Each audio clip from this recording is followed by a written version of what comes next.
What prompted me to come here was I researched it out, and this seemed to be the best practice with the highest rating. Many years, I went to dentists, not often, because in my younger years there was no money.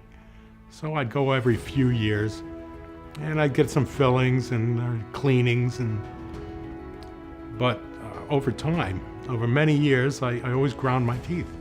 I mean, really heavy grinding. I'd wake up in the morning and my jaw would be sore.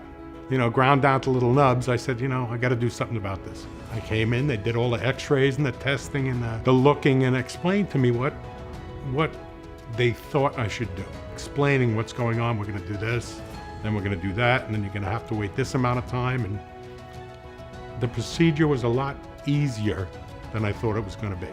When they had my teeth prepared to put all the crowns in, I thought it was going to take a lot more time. In other words, they had worked up a temporary teeth, and then a month or two later, they called me in to do the regular teeth, and it was quick.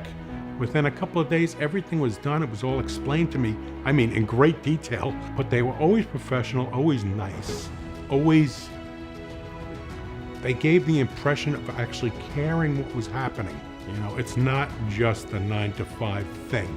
You don't get that feeling when you walk in here. After everything was said and done, they actually called me up a week or two later to make sure everything was going okay. And I was happy with the way it felt, if I was in any sort of pain. They didn't just send me out there. They actually cared about what happened after. I didn't announce I was having this done, but I actually had people come up to me and say, "Nice teeth." It freaked me out. It makes me appreciate coming here to get all this handled. Like I said, they were on top of everything at every point, and they cared.